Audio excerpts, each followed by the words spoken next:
So the beginning of something. What ends before a new beginning? And in a new beginning, what ends?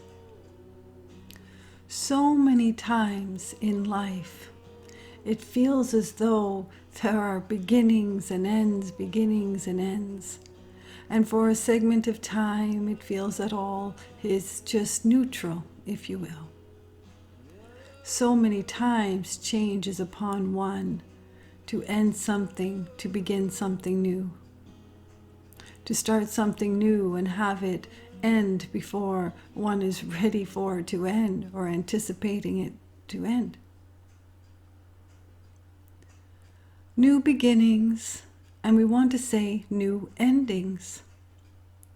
For endings always feel, or mostly feel, that is the end of something. So there is almost a sadness about it, if you will.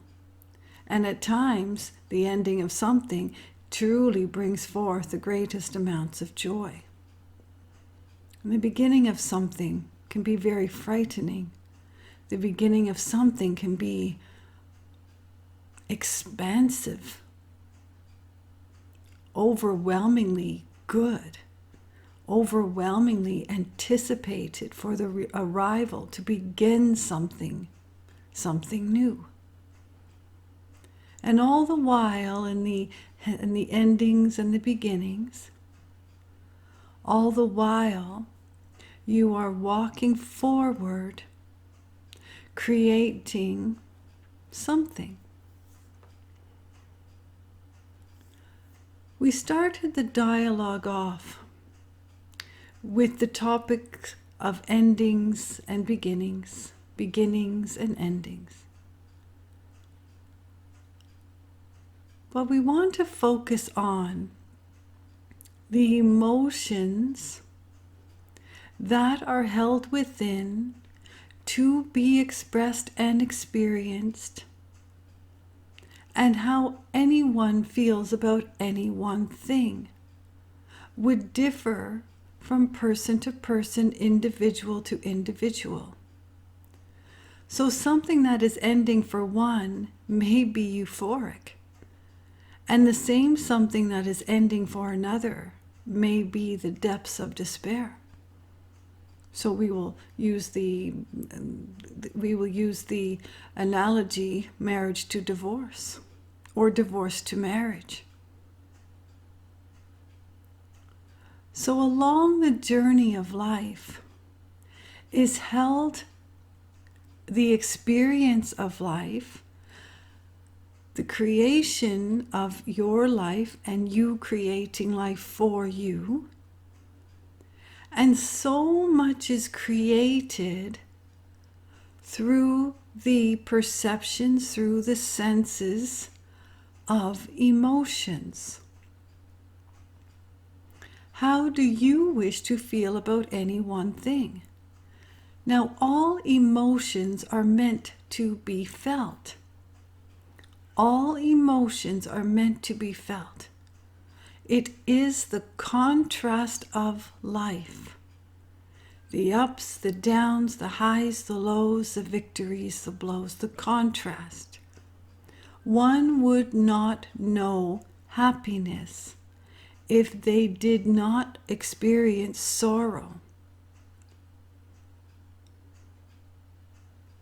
It has to be in place for life.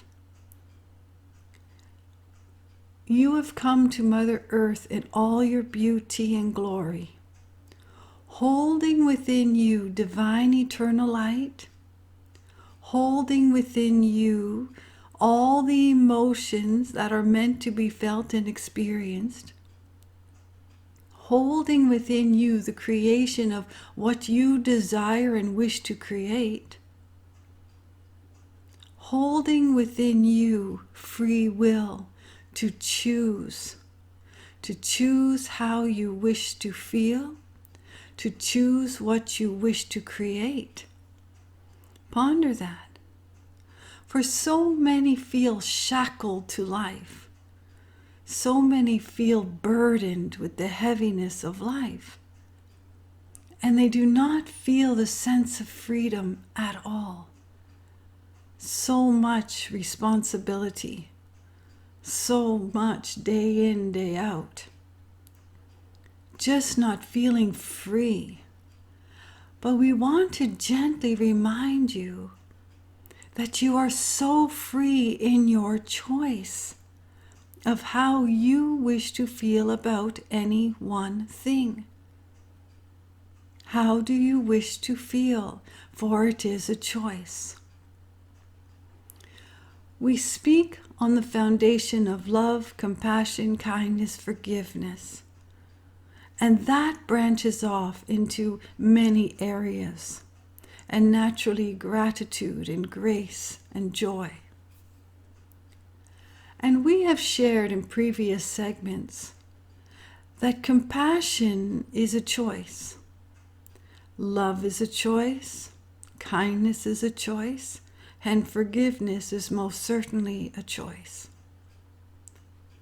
But throughout life, it doesn't feel that it is a choice.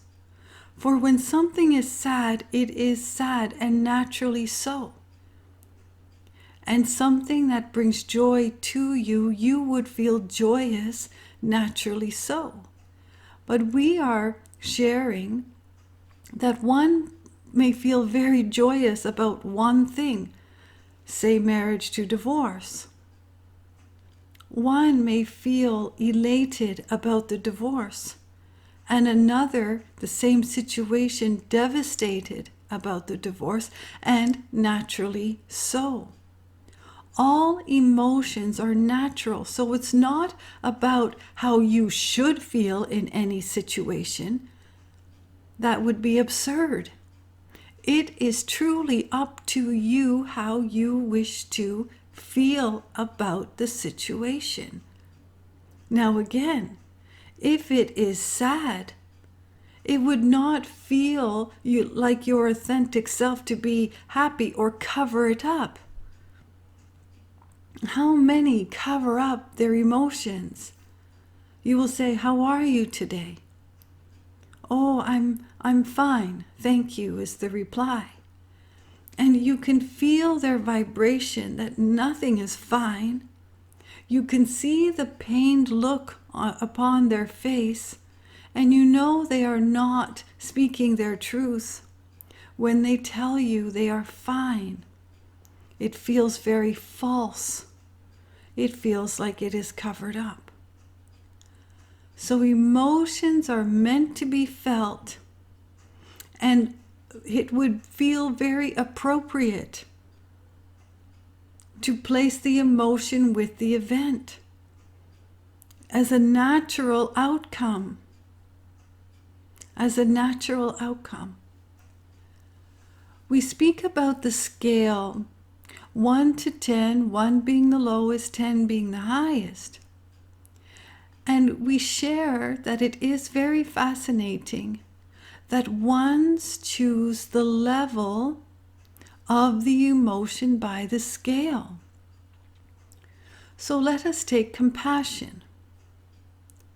One can be at a 10 level for an animal, for a lover, a spouse, a family member, and be at a 1 level, 1, 2, for a stranger. Not having any compassion at all. There you can see how it is a choice. Now it would seem very natural to have compassion, great compassion, to a family member, to a lover. And then if something takes place and it feels the opposite of, meaning that something has been presented that it is very difficult to find compassion for the family member or lover. And that's where it may drop to a 1, 2 for the lover. And the same day, compassion to be felt towards a total stranger at a 10. So that is what we mean by it is always on a scale. Ones get to choose how they wish to feel. Again, it doesn't feel like a choice because it would only feel natural. But ones also get to choose on what level they wish to feel or wish to share. Kindness, the same thing. Ones can be so kind to a stranger and truly unkind to a family member. Ones can be so kind to an animal and unkind to themselves all day, just by beating themselves up with harsh words. So it is a choice. How much kindness do you wish to present to the world this day? How much compassion do you wish to express this day? How much forgiveness? What is the level of forgiveness? And it is understood that there are horrendous, we will say, acts upon Mother Earth that would never feel as though it could be forgiven. But there are ones that walk the planet and have forgiven to such an expansive level that we want to say, have an out-of-body experience in the euphoric state of eternal light. If you speak to one that has placed forgiveness, has chosen to place forgiveness before anything else, and you cannot find forgiveness without compassion or kindness or love. This is why we say it is all interchangeable. You cannot have forgiveness without the grandest sense of love. So one decides to choose forgiveness, perhaps over something that would seem small to one, but big to another. It's also a scale. But something that would naturally feel that it is just unforgivable. There would be no way that one could find forgiveness. When one does find forgiveness for something that most would find very difficult to forgive, they will share that there is we want to say a connection to the grandest of healing that can be felt. Our previous segment spoke about connection, intuition, mediumship, but connection to all, connection to the oneness, to the wholeness, to the vastness, to divine. Name it what you will. When ones choose forgiveness at the highest of levels, forgiving any one thing, any one person, perhaps many involved, perhaps it is forgiveness towards oneself. When one opens the space to offer forgiveness and to also receive forgiveness, for it is a two-way communication when you ponder it. Although we're speaking about giving forgiveness, forgiveness is always for oneself first and foremost. We're not kidding. Ones will say, oh, I'll never forgive him or her. There's no way. There is no way I would ever forgive what they have done. What happens then? How long does that become carried for? And there are some that walk the planet resentful and angry for decades, for a lifetime, because they were, we don't want to say unable to, but they were unable to find forgiveness. Find forgiveness.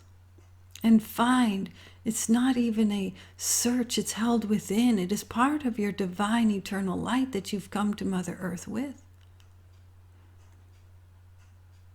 But when one chooses to bring it forth, there is the grandest, no words to describe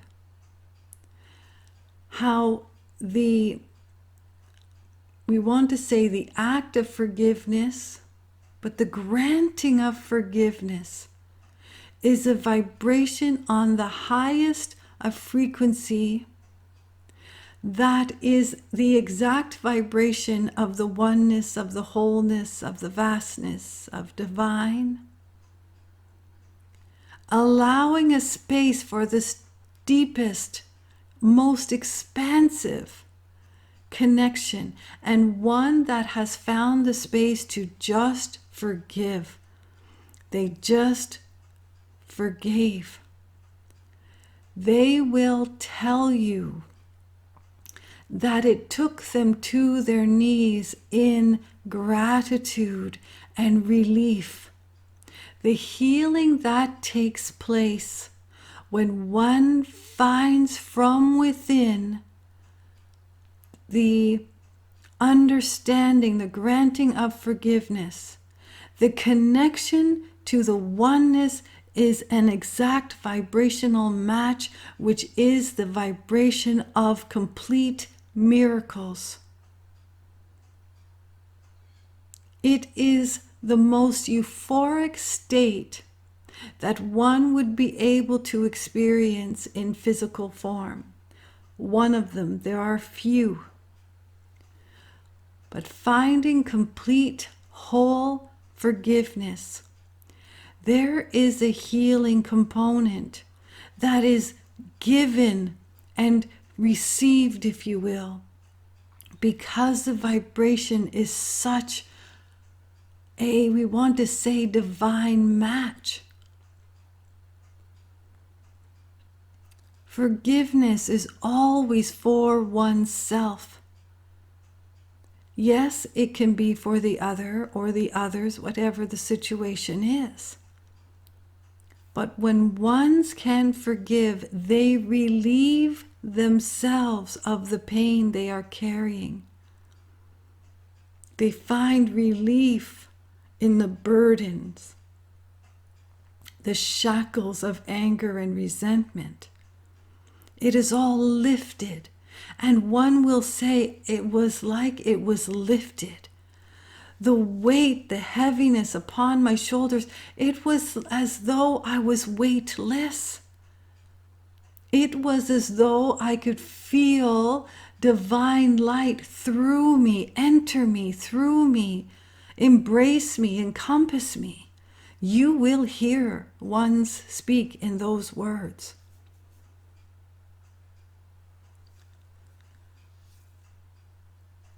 Is it easy to find forgiveness? Well, sometimes it is. And sometimes it feels near impossible. And it is understood. There is no condemning because one is unable to bring forth the granting of forgiveness. And forgiveness is most certainly a choice, even though it does not feel like that. It wouldn't feel that sadness is a choice when something has just devastated you. We are sharing that if you are able to experience the emotion, for all emotions are meant to be experienced. That is why one is in physical form, to experience, to feel something. And there are so many who do not wish to feel emotions. They numb it with something, fill it in. When all souls have come to Mother Earth to experience emotions, what would your day look like, your life look like, if there was no emotions? And there are ones that do walk around empty, void of any emotion. They are not sad, they are not happy. And there is no extreme. They are not euphoric, they are not in the depths of despair. They are a flat line, if you will. We refer to those as the walking dead because they have removed the feelings of emotion. You do not see any emotion on their face. You do not hear any emotion in the tone of their language. It is as though they are missing an empty shell, dead within oneself. That is also a choice. Then you have ones that want to feel everything. They want the rush of feeling. One just wanting to be embraced, let us say, with an orchestra, or perhaps a rock concert where ones are engaged in the whole atmosphere, the rush. Some enjoy a very frightening movie. Why? For the rush. And we often refer to the roller coaster ride. So many want the extreme, we want to say, pleasure from the roller coaster ride. And so many feel extreme being frightened from the same ride. That is what we mean by. So how can it be a choice that two people get on a roller coaster ride sitting side by side? And you have seen videos, or perhaps there are videos, where one is elated and laughing hysterically to be on the ride, and the other is just so frightened. You can see the pain, the suffering one is having on these videos. One elated, the other suffering, can't wait for the ride to stop. How does it all work? Why is one truly feeling euphoria and the other is truly feeling as frightened as one could possibly feel? And what makes people get on the ride in the first place? It is to experience emotions, experience. Why do ones go to the movies? Whether it is a sad movie, a frightening movie, a feel-good movie, they want to feel something. And yet in everyday life, ones tend to not want to feel very much. And it starts as little ones, especially in boys. Oh, don't cry, be tougher than that. Oh, no, you can't cry over that. Toughen up. Why are you so soft? Why are you so soft? Stop it. Stop crying. You cannot cry over this. Why not? Have you ever pondered where your tear comes from?